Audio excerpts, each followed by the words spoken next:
Students, आज अपन शुरू करते हैं 15B के क्वेश्चन। ठीक है, जो भी क्वेश्चन बचे होंगे आपके 15A में वो आपने ट्राई और करना, उनको सॉल्यूशन में से देखना। मैंने आपको सॉल्यूशन सेंड कर दिए हैं, पहले कर दीजिए सेंड, आप उसमें से देखना। और अपन अब शुरू करते हैं 15B। 15B में भी अपन ज़्यादा क्वेश्चन नहीं करेंगे, उतना ही करेंगे, लेकिन आपको पहले मैं आपको कॉन्सेप्ट बता दूँ कि ये 15B में क्वेश्चन किस तरीके के हैं, कॉन्सेप्ट है क्या। तो 15B में लाइन का वेक्टर फॉर्म और लाइन का कार्टेशियन फॉर्म दोनों का दोनों अपन को साथ में पढ़ना है। वो अपन ने कल मैंने आपको बता दिए थे। अब अगर आपको यहाँ पे लाइन मिले, ठीक है, दो लाइन अगर आपको मिलती है और दोनों लाइनों के बीच का एंगल फाइंड करने के लिए बोले तो एंगल कैसे फाइंड करना है। ठीक है, टॉपिक दे के रखा है, आप चाहो तो खुद भी पढ़ के सॉल्व कर सकते हो, इतना कुछ खास है ही उसमें। ठीक है, तो आप देखो जरा, आपको अगर दो लाइनें देकर रखी हो, पहले मैं आपको वेक्टर फॉर्म समझाता हूँ, फिर मैं आपको समझाता हूँ कार्टेशियन फॉर्म, मतलब कार्तीय रूप में और सदिश रूप में अपन को सवाल कैसे मिलेगा। ठीक है, तो एक लाइन है अपने पास, एक लाइन इस तरीके से वेक्टर फॉर्म के अंदर। ठीक है, अपन एंगल बिटवीन टू लाइंस, दो लाइनों के बीच के कोण को पढ़ रहे हैं। ठीक है, तो एक लाइन ऐसे बना के रखिए, यहाँ है एक वेक्टर और लैम्डा बी। ठीक है, इसको R1 A1 और B1 बोल देते हैं। एक और लाइन है R2, ठीक है, उसको अपन बोल देते हैं क्या, A2 प्लस लैम्डा B2। ये दो लाइंस हैं। अब अगर इन दोनों लाइनों के बीच का अगर आपको एंगल फाइंड करना है, ठीक है, तो एंगल फाइंड करने का फॉर्मूला वही है जो अपन शुरू से पढ़ते हुए आ रहे हैं, वही का फॉर्मूला है भी काम किया है। ठीक है, ए कौन है, तो ए वो पॉइंट है जिससे ये वाली लाइन पास होकर जा रही है। बी कौन है, तो बी वो वाली लाइन है जिसके पैरेलल ये वाली जो लाइन गिवन है वो है। ठीक है, तो अपन को फॉर्मूला क्या मिल जाएगा, angle cos theta is equal to b1 dot b2, इसका मॉड। ठीक है, b1 डॉट b2 का आपको मॉड करना है, मतलब जब b1 डॉट b2 करना, मॉड नहीं करना, b1 इनटू b2 करना है।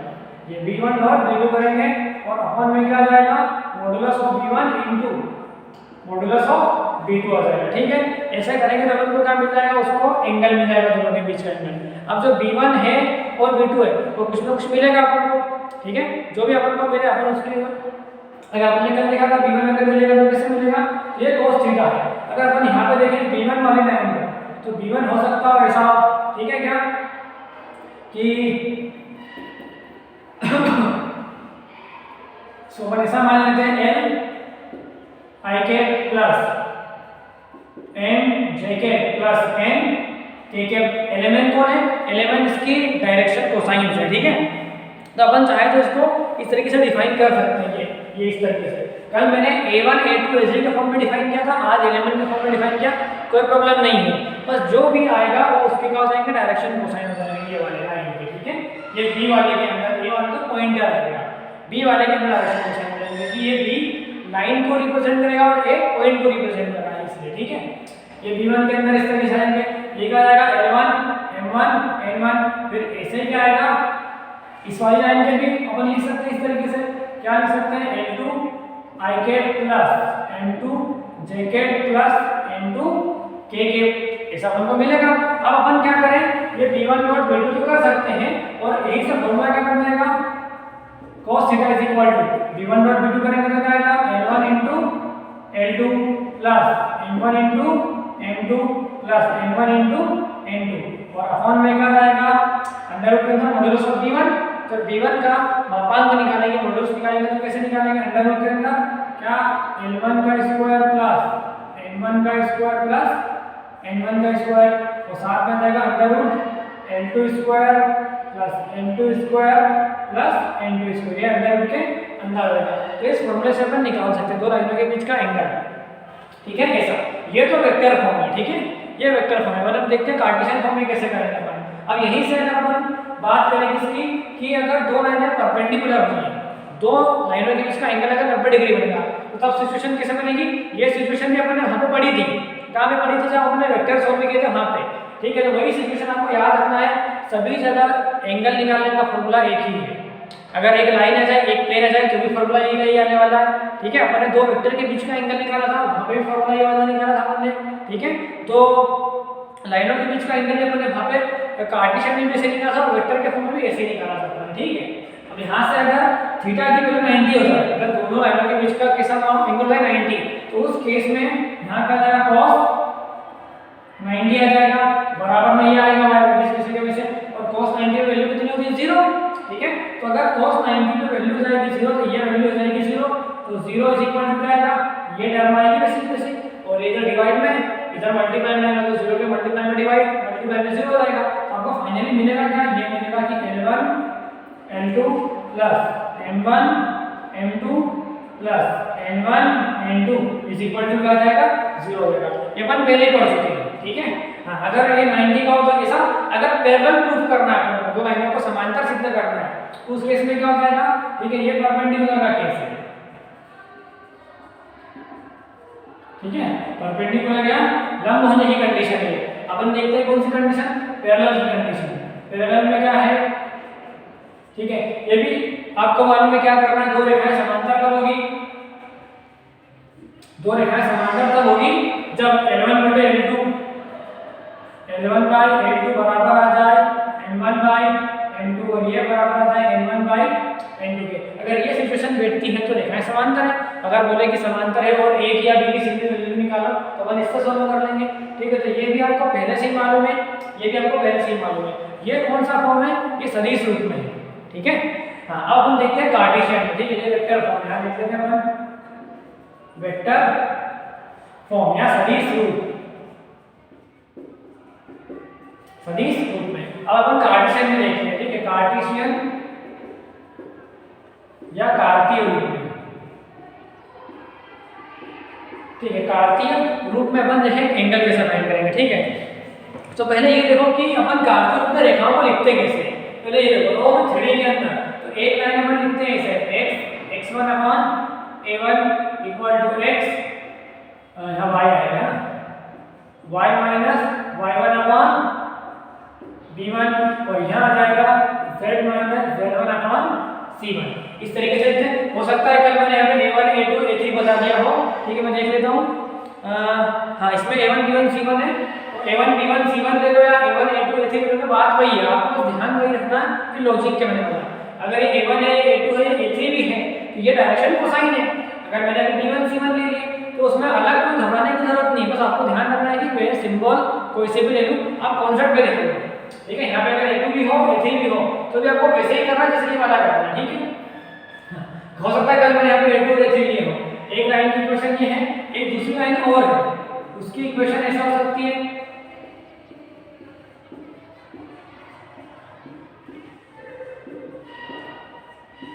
इस तरीके से, ठीक है। अगर लाइन की इक्वेशन ऐसे है, अब ये दोनों लाइन है, इन दोनों की लाइन के पीछे अगर आपको एंगल पता करना है, ठीक है, तो ये जो कौन है a1 b1 c1 a2 b2 c2, ये कौन है, ये है इस लाइन के डायरेक्शन कोसाइन, डायरेक्शन कोसाइन, दिक कोसाइन, ये दिक कोसाइन a1 b1 c1 और a2 b2 c2 इस लाइन की दिक कोसाइन डायरेक्शन कोसाइन है। और ये x1 y1 z1 ये कौन है, ये वो वाला पॉइंट है जिस पॉइंट से वाली लाइन पास होकर जा रही है, ऐसे। तो ये है x1 y1 z1 और ये लाइन ये वाली है, और ये वाला पॉइंट में क्या हो जाएगा x2 y2 एंड z2 हो जाएगा, ठीक है। ये वाला पॉइंट x2 को x3 y ये। अब दोनों के बीच का एंगल पता करें तो फॉर्मूला क्या हो जाएगा, cos theta is equal to, जो फॉर्मूला ये वाला है, ठीक है, सेम है ये फॉर्मूला इसमें भी आ जाएगा, यहाँ पे भी। तो क्या है, a1 का मल्टीप्लाई a2 के साथ में करेंगे, a1 into a2 plus b1 into b2 plus c1 into c2, ये वाला फॉर्मूला सेम, ठीक है। ये वेक्टर है तो वेक्टर में अपन रिप्रेजेंट करते हैं, यहाँ इसकी जरूरत नहीं, डायरेक्ट भी कर सकते हैं, ये आ जाएगा। और यहीं से क्या मिलेगा, अंडर रूट a1 का स्क्वायर प्लस b1 का स्क्वायर प्लस c1 का स्क्वायर, और दूसरा रूट में क्या आ जाएगा a2 square plus b2 square plus c2 square, ये आ जाएगा दोनों लाइनों के बीच का एंगल का फॉर्मूला। 15b के कॉन्सेप्ट बता रहा हूं मैं, 15b के पहले के, ठीक है, cos थीटा। फिर यहाँ पे भी क्या हो जाएगा, अगर लाइन कैसी है परपेंडिकुलर, अगर लाइन दो रेखाएं लंबा है तो दोनों लंब है, तो a1 into a2, ठीक है, a1 into a2 बराबर हो जाएगा plus b1 into b2 plus c1 into c2 बराबर क्या आएगा, 0 आ जाएगा। ऐसा इसलिए क्योंकि cos 90 पे दोनों के बीच का कोण 90 डिग्री का, तो cos 90 होता है 0, तो ये वैल्यू हमें यहाँ से फॉर्मूला मिल जाएगा, ठीक है। और समांतर के केस में, ठीक है, पैरेलल के केस में वो भी वहीं से आ जाएगा, पैरेलल या फिर समांतर। आप चाहो तो ये a1 b1 c1 को यहाँ ले सकते हो, a1 b1 c1 a2 b2 c2 कर सकते हो, एलिमेंट को यहाँ पे ले सकते हो, कोई प्रॉब्लम नहीं आएगी। पीछे बस आपको बस याद रखना है कि ये है कौन चीज है, तो वहाँ पे एलिमेंट डायरेक्शन कोसाइन है, यहाँ पे a1 b1 c1 direction cosine, a2 b2 c2 ले लेंगे अपन, ठीक है। यहाँ से क्या मिल जाएगा, समांतर का केस a1 बटे a2 बराबर b1 बटे b2 और ये बराबर आ जाएगा c1 बटे c2 के। ये दो कंडीशन है, तो अपन ऐसे करके दो रेखाओं के बीच का एंगल फाइंड कर सकते हैं, ठीक है। अब आप इसका स्क्रीनशॉट ले लो, बुक पे भी देख के रखा है, उसमें पेज नंबर 984 पे कॉन्सेप्ट दोनों के दोनों देख के रखे हैं, तो आप वहां से भी इनको सॉल्व कर सकते हैं, ठीक है।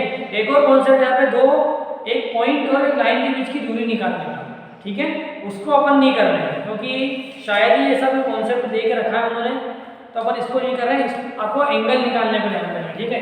डिस्टेंस का कोई फॉर्मूला नहीं है, पॉइंट से मतलब फॉर्मूला तो है, ठीक है, या फिर मैं आपको दूसरे वीडियो में समझा दूंगा कि वो अपन डिस्टेंस कैसे फाइंड करेंगे, या फिर आप कोई सा एग्जांपल देख के भी समझ सकते हो, आसान है वो निकालना, लेकिन मेन अपन ध्यान देना किसके ऊपर, इसके ऊपर, ठीक है।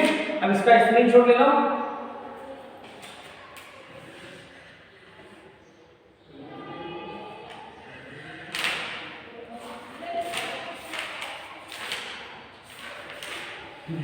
आपको एंगल फाइंड करते आना चाहिए।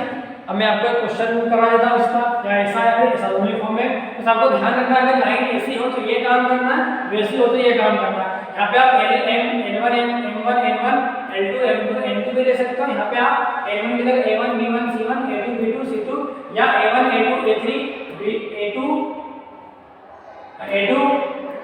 यहाँ पे A1 A2 A3 और यहाँ पे B1 B2 B3 इस टाइप के रिलेशन से भी ले सकते हो, ठीक है। वो डिपेंड करता है कि आपको किस टाइप से सॉल्व करना है, ठीक है। हमने इसको पढ़ा था राइट के लिए,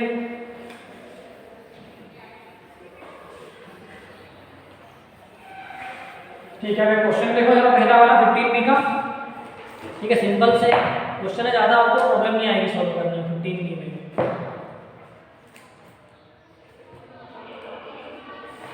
15B का मैं पहला वाला क्वेश्चन बता रहा हूँ आपको क्या है। पहले वाले क्वेश्चन में उसने दे के रखा है ये कि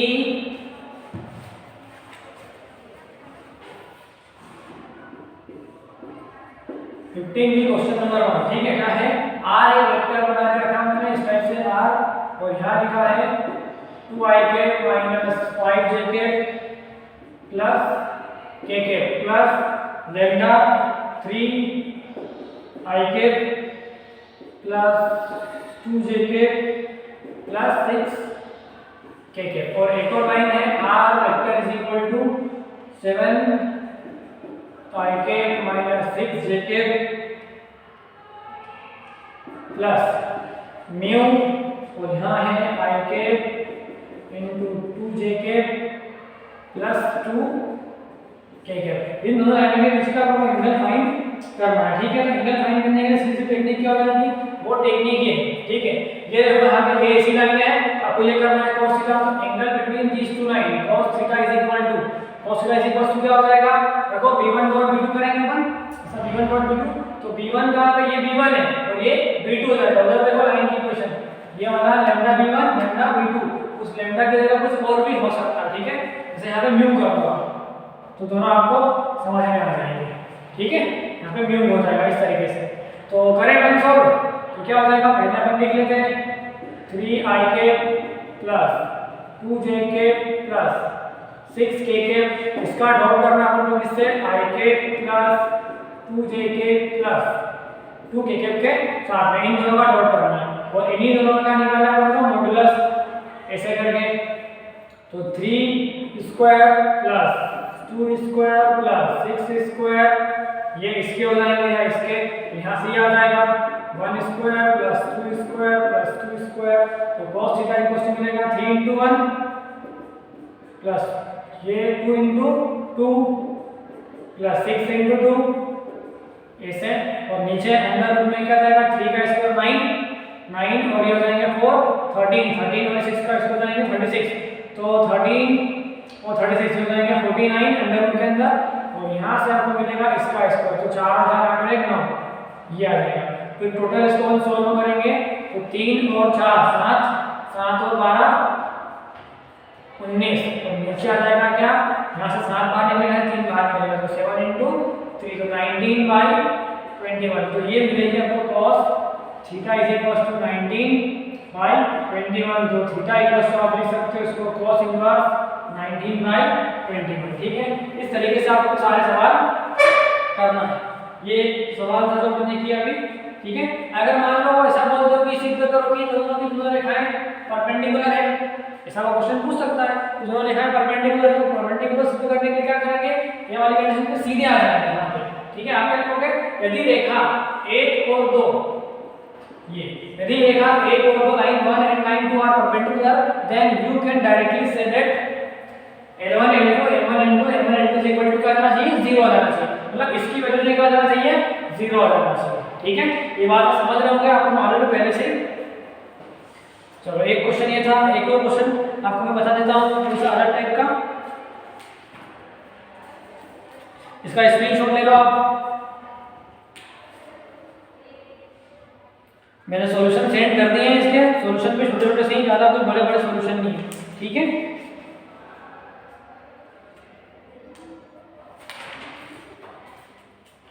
चलो इसको बता देते हैं।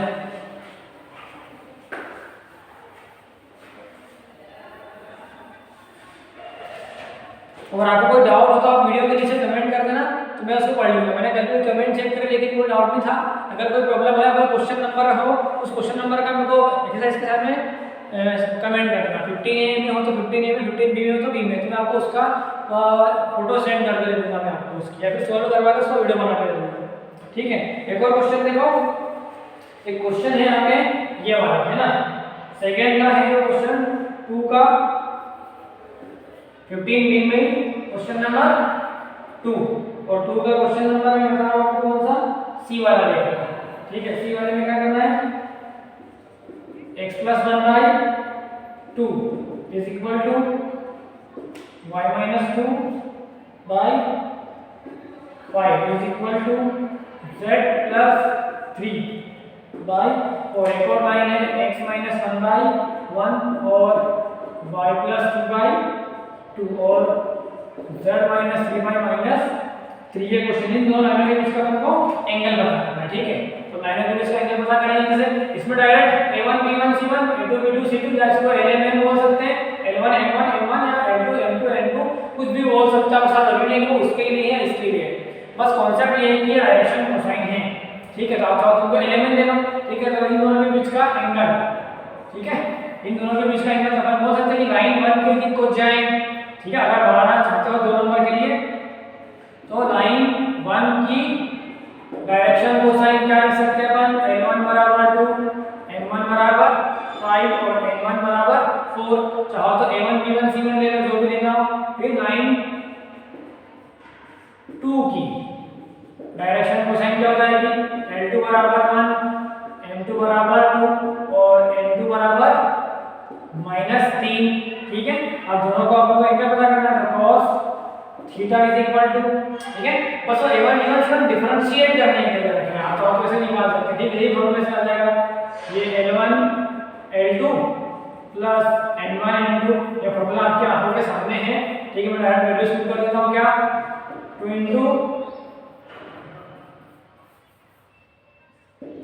1 5 * 2 प्लस माइनस का 4 है, 4 है, माइनस का 2 का सी है ना, ये माइनस का 3 यहाँ पे, ठीक है। 2 5 - 3 -1 -1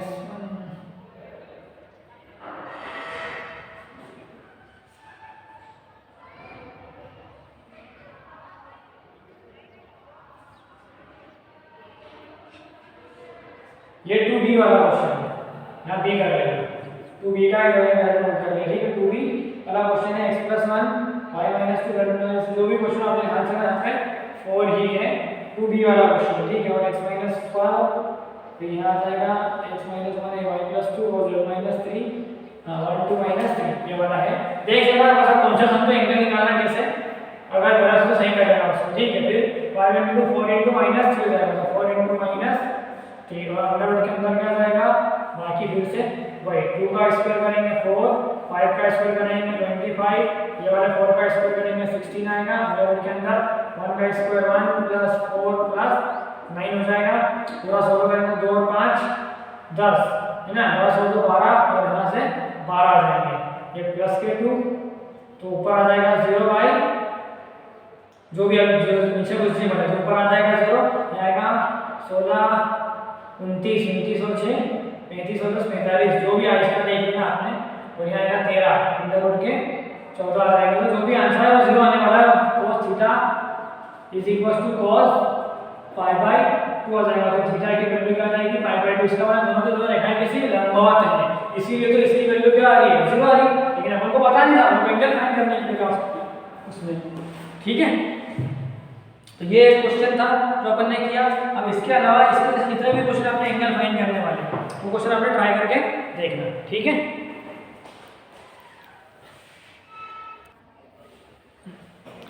अच्छा, पुराने वाले जो क्वेश्चन है यहाँ पे उसके आपने स्क्रीनशॉट लेना। अब आज एक इसी एक्सरसाइज में दूसरा कॉन्सेप्ट देख लो। ये कॉन्सेप्ट का जो क्वेश्चन है वो भी आपके उस पीडीएफ के अंदर है जो प्रश्न बैंक के, उसके अंदर इस टाइप का एक सवाल है। तो इस टाइप के 3 सवाल है, इसके अंदर 3 या 4 सवाल है। जो सवाल है वो है 17 है, 18 है, 19 है, ठीक है। और शायद 20 वाला क्वेश्चन है, 21। ये जो आखिरी का जो क्वेश्चन है ये 2 नंबर से तो बड़े हैं, ठीक है, 2 नंबर के हिसाब से नहीं, लेकिन उस प्रश्न बैंक के अंदर है तो अपन कर लेते हैं। छोटे छोटे प्रश्न भी इसके अंदर और बड़े भी, जो मैंने आपको सोल्यूशन सेंड करा हुआ है आपने देखना है इसका सोल्यूशन के साथ, ठीक है। आप इसकी टेक्निक समझ लो, मैं इसकी टेक्निक समझा रहा हूँ आपको। टेक्निक सोल्व कैसे करना है इस क्वेश्चन को एक बार या 2 बार और देखना है इसी वीडियो में, अपन करते क्या है इसके अंदर, आपको कुछ ऐसा काम करना है, ठीक है। कॉन्सेप्ट ये है कि क्वेश्चन नंबर 17 में बता रहा हूँ ये वाला पॉइंट है, कुछ इस तरीके से मान लेते हैं इसको, ठीक है। और ये अपनी लाइन है, ठीक है, इसको हम मान लेते हैं लाइन। और ये वाला पॉइंट कौन सा है, 2, 4, -1। और क्वेश्चन ये है क्वेश्चन नंबर 17 में कि इस पॉइंट से इस लाइन के बीच की डिस्टेंस फाइंड करना है, ठीक है। और एक और चीज क्या पता करना है कि जो पॉइंट आ रहा है इस पॉइंट के कोऑर्डिनेट भी पता करना है आपको। ये पॉइंट कौन सा, प्रश्न में ये कहा है कि ये जो पॉइंट है इसको बोलते हैं फुट ऑफ परपेंडिकुलर, और डिस्टेंस कैसी है परपेंडिकुलर डिस्टेंस है, लंबवत दूरी है, ठीक है। तो प्रश्न पूरा ये है कि इस पॉइंट से इस लाइन के बीच की परपेंडिकुलर डिस्टेंस फाइंड करो। और वो जो पॉइंट आ रहा है ये इसको बोलते हैं फुट ऑफ परपेंडिकुलर, लंब के पाद बिंदु, लंब का पाद बिंदु है वो, ठीक है। और इंग्लिश में बोलते हैं फुट ऑफ परपेंडिकुलर। तो आपको उसके निर्देशांक भी पता करना है, 2 काम करना है आपको।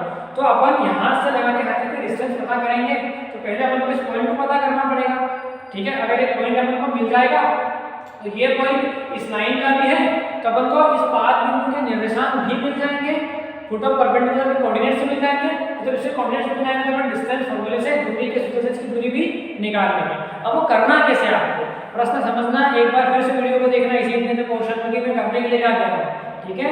अपन को ये करना, ये वाली रेखा करके रखिए अपन को, तो उसको अपन लिखेंगे ऐसे x + 5/1 is equal to y + 3/4 is equal to z - 6/-9 और बराबर r, ऐसा अपन ने माना है, ठीक है। इसको इस रेखा के द्वारा हम r मान लेंगे सबसे पहले, ठीक है। r मान लेंगे तो सबसे पहले इस कॉन्सेप्ट के अंदर ये वाला फुट पॉइंट आएगा, इसको बोलते हैं फुट ऑफ परपेंडिकुलर या लंब के पाद बिंदु। इसको कैसे निकालेंगे, वो निकालने का तरीका है कि जो भी लाइन दी है उसको ऐसा करके r के बराबर मान लो। अब r के बराबर मान लो तो x + 5 = 1, ठीक है। तो यहाँ से आपने समझा दो कि x + 5 1 ये भी r के बराबर होगा, ठीक है। तो यहाँ से x की वैल्यू क्या आ जाएगी, यहाँ से x की वैल्यू आएगी 1 × r करेंगे तो r आएगा, प्लस का 5 हो जाएगा तो माइनस का 5 हो जाएगा। ये r के निर्देशांक आ जाएगा, ठीक है। ये x के निर्देशांक आ जाएंगे, ठीक है। ये वाले निर्देशांक x के आ गए। अब ऐसे ही किसके आ जाएंगे, y के आ जाएंगे। तो मैं y के मान लिख देता हूँ, y के यहाँ लिख देता हूँ, ठीक है। y के निर्देशांक क्या आ जाएंगे 4 × r, 4r, और प्लस का 3 हो जाएगा, माइनस का 3 बन जाएगा।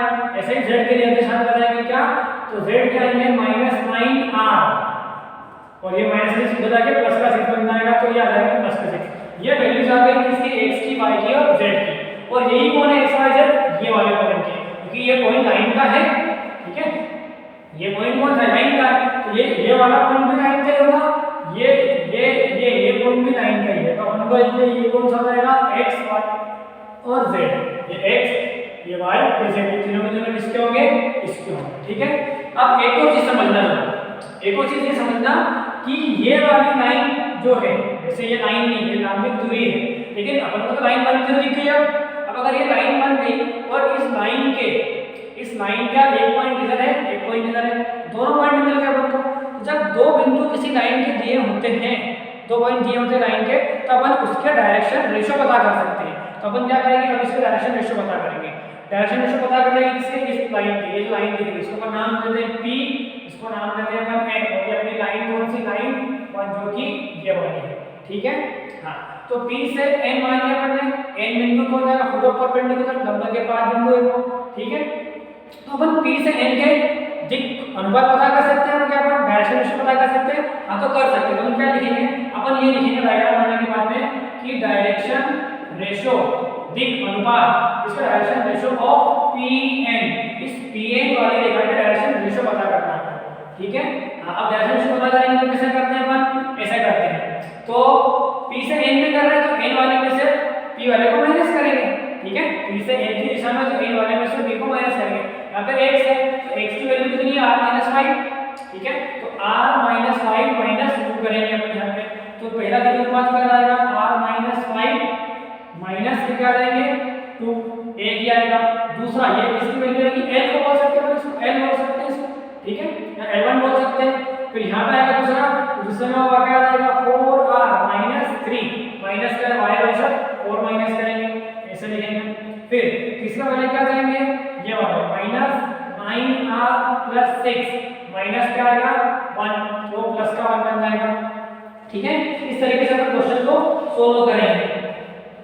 तो यहाँ पे आपको ये कुछ चीजें मिल जाएगी, ये ऐसे, ठीक है, ये और ये चाहो तो इसको अपन L1 M1 और M2 नाम दे सकते हैं, लेकिन अभी नहीं, अभी नहीं, तो आगे देखेंगे, ठीक है।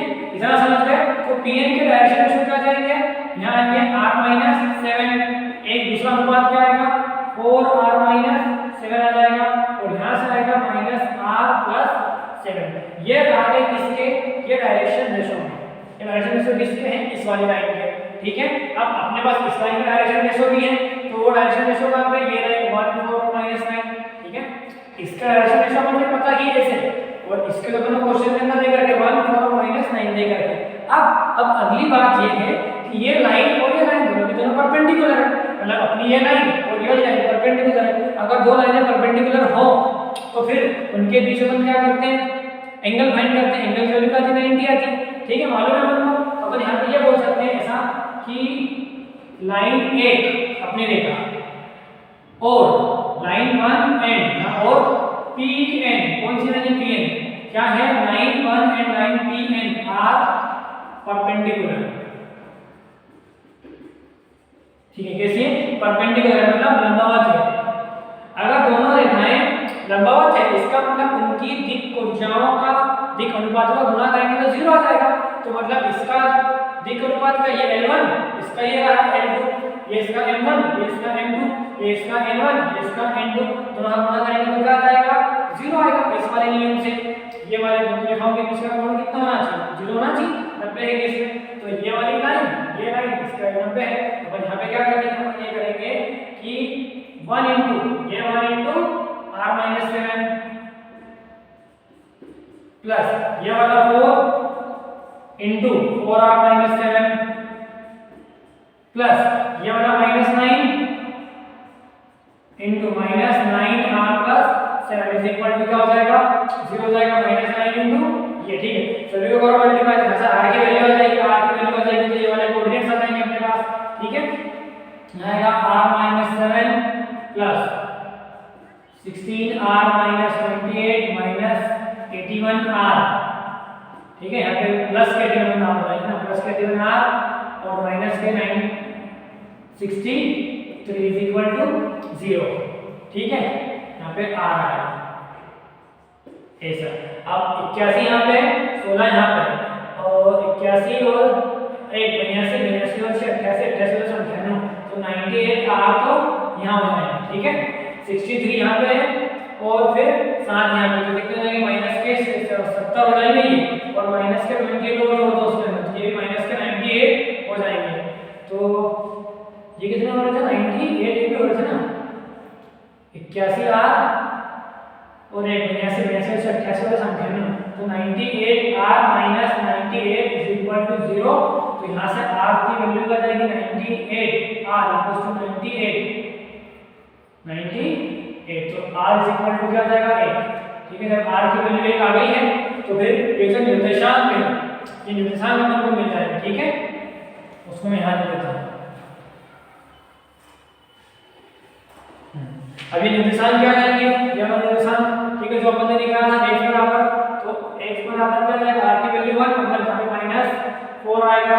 y की वैल्यू कितनी है, 4r मतलब 4 में से 3 जाएगा तो 1 बचेगा। और z के निर्देशांक क्या आ जाएंगे, z के निर्देशांक आ जाएंगे -9 प्लस 6 तो माइनस के 3 आ जाएंगे। इसका मतलब ये जो सिचुएशन बदल के क्या हो जाएगी, -4, 1, -3।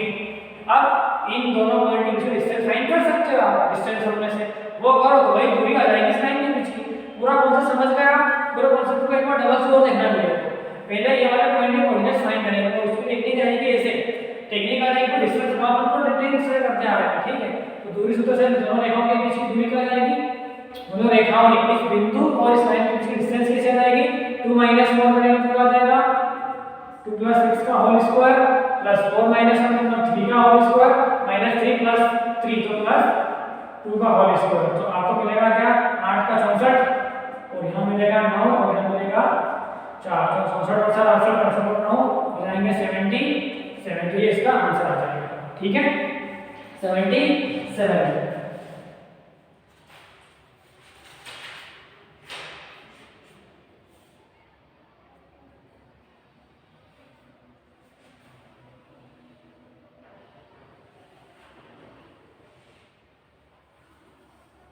कुछ गलती हुई है अपने से, यहाँ 6 आएगा ना, यहाँ 2 माइनस तो यहाँ 2 + 4 आएगा तो 6 आएगा, 6 का आएगा तो 36 है ना, 36 और 4 40, 40 और 9 50 9 का 4 आएगा 49 का आंसर आएगा इसका 7। ठीक है, तो इस वीडियो को एक बार और देखना आपने, अगर कुछ कॉन्सेप्ट समझ में नहीं आए और अगर कुछ चीजें समझ में नहीं आता कमेंट में आप क्वेश्चन नंबर डाल देना और एक्सरसाइज डाल देना, मैं आपको एक्सप्लेन करूंगा उसको। ठीक है, अब इसको आपने सोल्व करना 15b को। 15b में क्या दो ही कॉन्सेप्ट है, एक तो पॉइंट के बीच के डिस्टेंस और रेखा के बीच का डिस्टेंस निकालना है, ये कॉन्सेप्ट है। ऐसा क्वेश्चन है 17, 18, 19, 20 में मैंने सॉल्यूशन सेंड किया, उसमें ध्यान से देखना आपने। ठीक है, और एंगल निकालने वाले क्वेश्चन। ठीक है, इसका स्क्रीनशॉट ले लो।